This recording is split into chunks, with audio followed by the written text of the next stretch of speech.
Welcome to Really American. I am Michael Hayne. Tim, mind your damn business. Walz, one of the most popular vice presidential candidates in history, stopped by The View, where he dished and dropped some truth bombs on Trumpty Dumpty, among some other things, following Vice President Kamala Harris's appearance last week. You're a candidate now for vice president. Can you put into words for us what the last couple of months have been like for you? Yeah. Well, it started, remember, I missed the first call. I thought it was one of those warranty calls for your car, so I didn't take it. No, but I actually do feel like that's something Trump should be doing. Like the crony extend your warranty car thing. If his dad didn't have a shitload of money, he would either be doing that or selling above ground pools in Queens. Just the privilege of being with Vice President Harris and just traveling the country and getting to see Americans where they're at, getting to hear where they're at, waking up yesterday in Saginaw, Michigan, and going to a union hall and then a church to see people. It has been something. And when this started, that whole thing, I think, as a school teacher, very careful about not bullying and things. I was making an observation about these guys' behavior. You know, why are you focusing on other people's family? Why are you focusing on reproductive rights? Why is it this constant tearing people down? And I said, that's just not normal behavior for folks. And I was pointing that out. But look, over these 2 months, just to see the hopefulness and the optimism, folks are ready to move on. Wait a minute, Governor.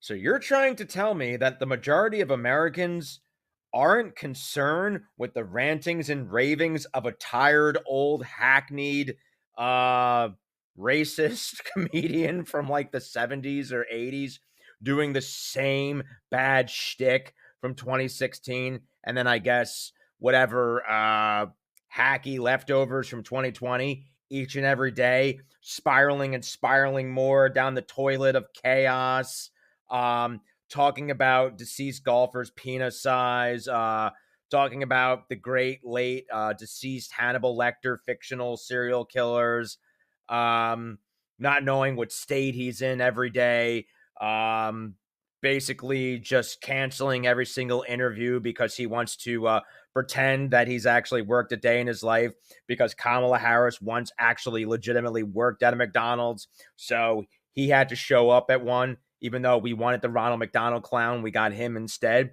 So you're actually trying to tell me that the majority of Americans are tired of that? Now, the governor would then go on and talk about the chaos and the division and how both he and Kamala, particularly Tim, because, like, you know, I don't know, like hating Tim Walz's personality is like hating a puppy's personality. Like, this dude's just likable. Anyway, he goes on and discusses that. They're tired of the division. They're tired of the chaos. I keep saying this, you know, there's so many reasons that Kamala Harris will make a great president, but don't dismiss that sense of optimism and joy and a way forward. That means something to people and that in all of our lives. They're the busybody party. The busybody party. Mind your own business. Well, that's right. We were talking about mind your own damn business is a good way to live. Exactly. It keeps you out of a lot of trouble. It makes you a better neighbor. I certainly think it makes you a better legislator. If there's things that we shouldn't be involved in, we should probably stay out of. And that's the message we've been making. And it's interesting across the political spectrum. I've been saying this.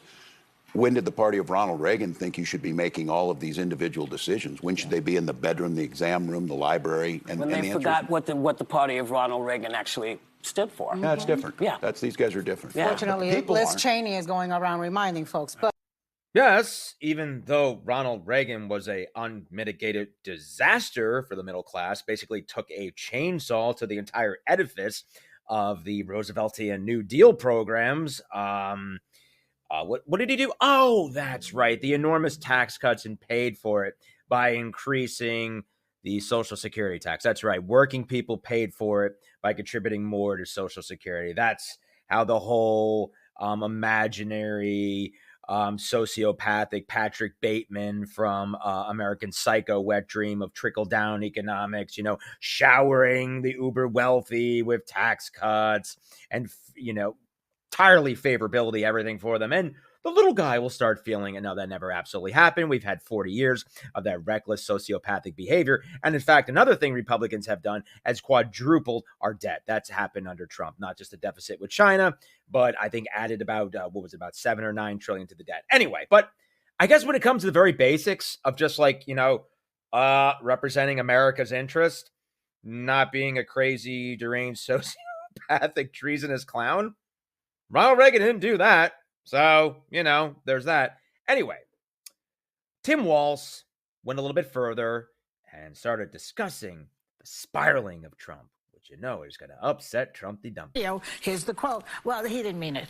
He does mean How do it. you get through to these people? Yeah, don't listen to us on this. Listen to people who are closest to him. Mark Milley, chairman of the Joint Chiefs of Staff, said most dangerous man America's ever faced. His chief of staff, John Kelly, a 4-star general, said he's the most flawed human being. I did serve for 24 years, and I'm proud that you get called up for state duty during flooding and hurricanes. And as governor, you use the National Guard for domestic missions called, Title 32 missions, or federal missions, Title 10, when they fall under the president. But we have something in this country, starting out with posse comitatus in the Insurrection Act, that doesn't allow for the use of troops against U.S. citizens. It's pretty foundational to our democracy that the person who's in charge can't use the military to suppress their political rivals. But I will say this, there was an attempt to weaken the Insurrection Act after Hurricane Katrina, and myself and Congressman Davis from Virginia worked to make sure we restored those protections. These are constitutional guardrails, and I think what we saw with Senator Vance's answer about the 2020 election is the guardrails are off with Donald Trump right now, and I think we know that. And I think for the Americans to recognize, well, we got through one Trump president, so we can get through another. Look, I'm an eternal optimist. I supervised the lunchroom for quite a few years, so I'm very optimistic. You're either optimistic or dead in the lunchroom. I'm an optimist, but our systems are strained, and the ability to politicize the military has never been tried in this country.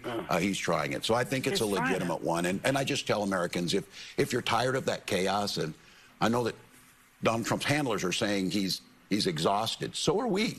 Americans are exhausted with the stuff that he does, the chaos. Thank you, Governor Tim. Now, it boggles my mind that somehow people think, oh, yeah, we somehow survived Trump from 2016 to 2020. What people fail to recognize is that there was actually, even amid that sea of pure and bridal mutant chaos, like people like Stephen Miller, really some horrible, terrible people in that mix. There was actually some pretty decent adults in the room at the time. Case in point, like Tim Walz pointed out, General Mark Milley. I feel like he's the only reason why, we're going to bomb Iran. I just feel like that's the reason why we survived that transition. Of course, before the white trash rendition of Les Miserables on January 6th. But I feel like it's guys like him, even, guys like John Kelly while they were there, guys like Rex Tillerson, why we were able to maintain normative relations with other countries. But all those guys, they went by the wayside. They're gone. They ain't coming back. Hence the reason why anybody who's ever worked with him in the first administration deeply renounces him, is begging you not to vote and support Donald Trump, because they know exactly what he is, and so should you. So thank you, Governor Tim Walz, for pointing out that glaringly obvious fact that apparently a certain segment of the population doesn't seem to understand. I am Michael Hayne. This is Really American. Please subscribe to our channel and check me out on my latest TikTok at Mike Hayne Comedian.